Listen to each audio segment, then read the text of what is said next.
Mais de 700 pessoas estão aqui em Brasília para o 15º CONAMAT, o maior evento da magistratura do trabalho. E a TV Anamatra também está presente. Você confere agora a entrevista feita com o catedrático de Direito do Trabalho da Espanha, Antônio Pedro Bailos. Ele conversou com o juiz Alexandre Teixeira, do Rio de Janeiro.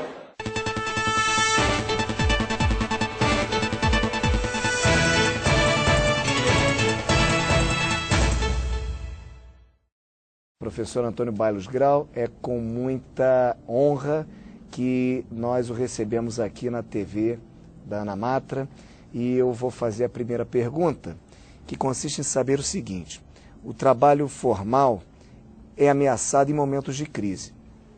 A partir dessa premissa, como nós, operadores do direito, podemos atuar no sentido da proteção dos direitos sociais? Bueno, ante todo, muy buenos días y estoy encantado de poder estar aquí en el CONAMAT y en esta televisión como tal. La pregunta es una pregunta básica y decisiva, ¿no? ¿Cómo garantizamos los derechos derivados del contrato de trabajo? Esto es el elemento central, porque nosotros estamos acostumbrados a que cuando hablamos de trabajo, hablamos siempre de trabajo con derechos, no un trabajo sin derechos. Por tanto, lo que de manera eufemística llamamos informalidad es el trabajo sin derechos. ¿Cómo garantizamos los derechos derivados del trabajador asalariado, que debe dársele una dignidad evidente como tal? Y ahí el problema son los mecanismos de efectividad del derecho. Este es el grave problema que tienen siempre los sistemas jurídicos. ¿Podemos controlar? ¿Hay algún tipo de capacidad de controlar ese proceso de inmersión del trabajo? Yo creo que lo hay. Fundamentalmente medios públicos, la inspección de trabajo, y medios colectivos, el sindicato, la denuncia del sindicato, etc. Y en última instancia, aunque esto es más difícil, naturalmente, la propia acción del trabajador individual ante los jueces. Voy a poner un ejemplo que viene de España sobre un segmento de nuestra población que es clásicamente, que entra dentro de esta pregunta, el trabajador inmigrante. Entonces, en un momento dado, dos trabajadores inmigrantes irregulares son amenazados por parte del empresario de que si reivindican sus derechos, irán a la policía y serán expulsados. Y ellos acuden al juez. Naturalmente el juez lo que hace son dos cosas. Uno, evitar que la policía se aproveche de esa situación irregular, y naturalmente nuestra ley dice que la prestación de trabajo del inmigrante, aunque no tenga permiso de trabajo, genera todos los derechos que derivan del contrato. Y naturalmente el juez tuvo una importante función de garantía de los derechos de estas personas que naturalmente se aprovechan justamente de situaciones de debilidad urgidas por la crisis y que se pretende privar de sus derechos. Esto es lo que me parece que es el ABC, entre comillas, de cómo tratar el problema de la inmersión de franjas importantes de trabajo en el trabajo irregular. Nos países que têm legislação trabalhista, laboral mais forte, nesse quadro de crise que se operou não só nos Estados Unidos, mas que também teve suas consequências na Europa, o senhor observou alguma diferença em termos das consequências com relação aos países que têm uma legislação do trabalho mais forte? Eles reagiram melhor à crise?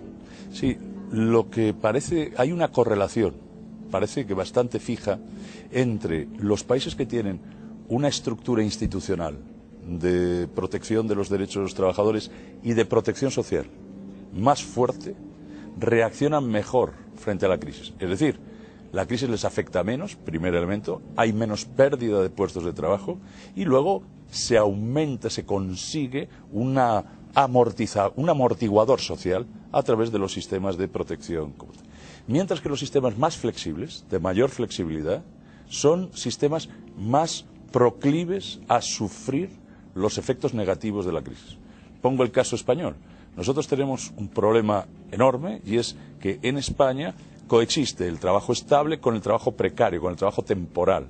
Bueno, ¿Qué es lo que ha sucedido? Que realmente nuestro sistema ha liberado mucho más excedentes de trabajo, posiblemente por esa flexibilidad que tiene el sistema, ¿no? Mientras que Alemania, por poner el otro punto, que tiene mecanismos en donde, por ejemplo, no privilegia el despido, sino que privilegia la reducción horaria, privilegia la suspensión del contrato de trabajo, ha tenido mucho menos efectos como tal. Es cierto que eso también va ligado al modelo de desarrollo económico de cada país, pero la variable institucional funciona así: mayor flexibilidad, más efectos de la crisis; menos flexibilidad, mayor protección social, menos efectos. Então, pelo que o senhor fala, a lógica que o empresariado, os patrões, costumam sustentar, de que quanto mais proteção ao trabalho, menos possibilidades de geração de empregos, essa lógica não existe. No, esa lógica es una lógica retórica, es una retórica que lo que busca es aprovechar la crisis para conseguir aumentar las dosis de poder unilateral del empresario sobre la relación de empleo. Y es una lógica que aparece repetida y reiterada en todas las crisis y en todos los momentos. Es decir, que no es solo la crisis del 2008. En España se habla de eso desde en los momentos de gran bonanza económica, es decir, cuando teníamos la última década, ¿no?, entre 1998 y 2008, y se seguía hablando de la necesidad para crear empleo, cuando lo que crea empleo es el funcionamiento del sistema y, sobre todo, un empleo estable, un empleo de calidad. Por lo tanto, desde mi punto de vista, ese razonamiento, que es el razonamiento clásico del empresariado, que dice más gasto social en protección social y más fortaleza del sistema institucional, menos empleo, yo creo que no se corresponde no tiene verificación empírica, ¿no? No solo digo que como argumento retórico es un argumento de parte, un argumento de interés, sino que además no tiene verificación empírica. E dentro do que o senhor falou hoje na sua conferência, de que o capitalismo, quando falamos de crise do capitalismo, nós não estamos falando de uma derrocada, de um momento final do capitalismo, mas inclusive de uma característica do capitalismo que se caracteriza, que se constrói a partir de sucessivas crises. Esse argumento retórico, como o senhor coloca, passa a ser um argumento de sustentação e de aumento de poder das classes dominantes no próprio capitalismo. Así es, está perfectamente expresado. Es decir, la crisis no es una crisis que parece que va a provocar el colapso del sistema. No, el sistema vive desde la crisis y el sistema se alimenta, se adapta a la crisis. El problema es que las salidas de las crisis, que implican modificaciones importantes en los procesos sociales y regulativos, depende mucho de la cultura política, jurídica, de los actores sociales. Y por eso ese discurso retórico busca influir en ese punto, pero no tiene una verificación, como hemos visto, empírica sobre el dato. Qual a importância para o direito do trabalho de se valorizar o sindicato e a negociação coletiva? Pues yo creo que ese es un elemento fundamental, decisivo. De hecho, el derecho al trabajo nace desde ese punto, desde esa dimensión. El derecho al trabajo nace para legitimar a ese sujeto colectivo que representa el trabajo en su conjunto y que normalmente nosotros conocemos como sindicato, ¿no? Entonces, el problema del sindicato es su representación. Representación implica presencia y presentación ante otro, y por tanto es muy importante su fortaleza, su construcción con un arraigo en la realidad. Y el segundo de los temas es, naturalmente, cómo funciona y funciona tutelando su propio interés colectivo, la presión, la huelga, etc. Y fundamentalmente mediante la capacidad de regular, de darse reglas, de darse la negociación colectiva. Entonces, ahí el elemento de una autonomía del sindicato que libere espacios de regulación y que pueda desenvolver lo que es el interés general de los trabajadores, no ya solo fijado en el intercambio, salario, tiempo de trabajo, sino en toda su condición de lo que es el trabajador en cuanto tal, realmente es un elemento fundamental para el derecho del trabajo, pero fundamental naturalmente para la dignidad de aquellas personas que trabajan, ¿no? Por eso hay que tener mucho cuidado con las intervenciones externas, sofocar ese tema. Hay muchas veces, parece como, por ejemplo, el Estado, parece que es como esas madres que lo que hacen es que se preocupan tanto de su hijo que lo sofoca, le impide crecer, ¿no? Hay que tener mucho cuidado con impedir que crezca ese sujeto colectivo, aunque va a tener crisis, como nuestros hijos en la adolescencia tienen crisis y naturalmente se enfrentan al padre, ¿no?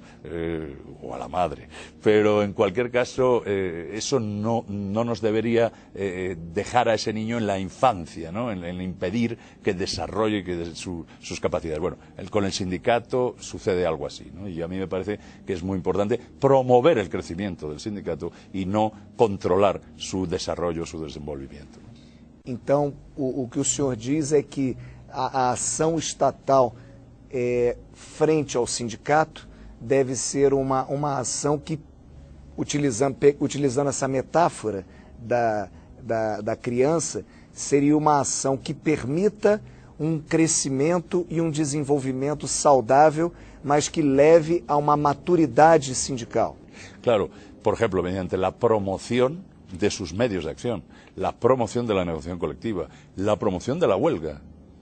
Esto es un elemento que muchas veces los juristas sentimos cierta desconfianza, porque la huelga, en definitiva, lo que hace es expresar una instancia, un momento de insubordinación, de indisciplina, de rechazo del trabajo. Eso es muy importante que se mantenga y, por tanto, se proteja. ¿Y frente a quién? Mediante una legislación que proteja, naturalmente, frente al empresario y frente al propio Estado, que puede sentirse tentado de restringir los efectos de la huelga como tal.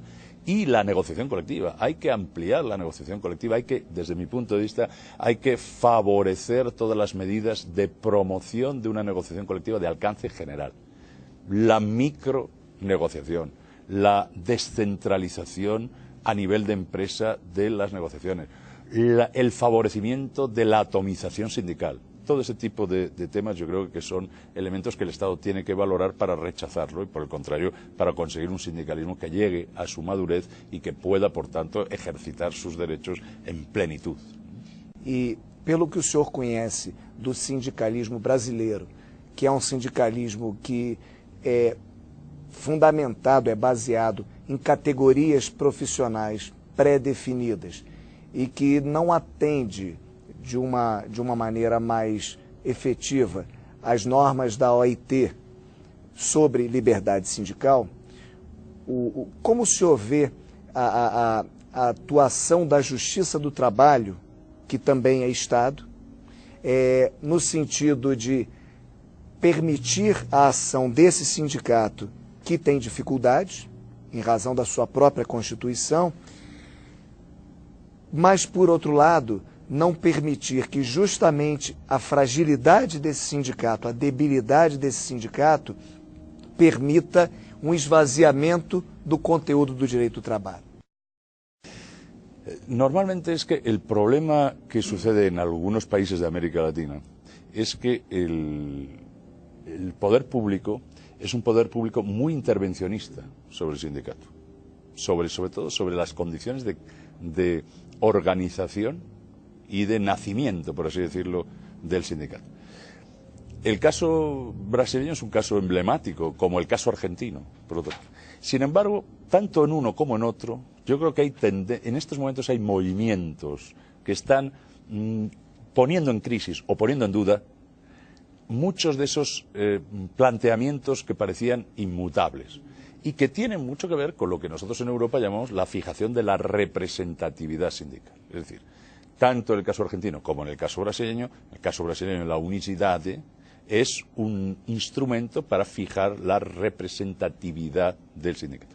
Pero yo creo que, y esto maestros tiene la Santa Madre Iglesia, es decir, que no voy yo a interpretar lo que está sucediendo en este país, pero me parece que la determinación concreta de este principio, el principio básico de unicidad, que por otra parte está en la Constitución, está siendo revisado por sus consecuencias negativas, por sus consecuencias que en vez de fortalecer, fragiliza. en vez de fortalecer, en vez de confirmar un vigor del sindicato, lo que hace es permitir la atomización sindical.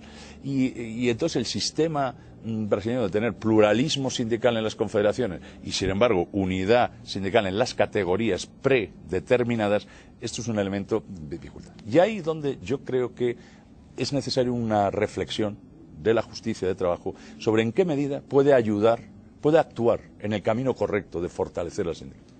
Y pongo también el ejemplo argentino. En Argentina ha existido una importantísima acción del Tribunal, de la Corte Suprema, fijando y determinando en fallos concretos un camino muy claro que modifica de manera muy importante el sistema clásico de representatividad sindical, de la personería gremial, como sea. Bien, yo creo que en Brasil es necesario mirar si se puede realizar o en qué medida la justicia del trabajo puede acudir en auxilio de un sindicato débil, pero también en promoción de un sindicato fuerte.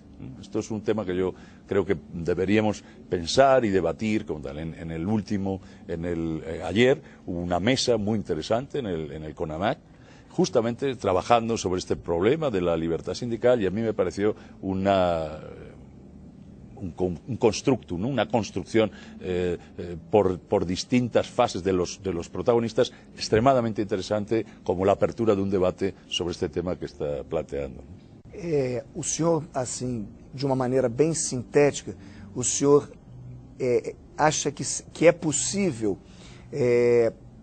um sistema de relações de trabalho verdadeiramente democrático sem que o sindicato seja forte?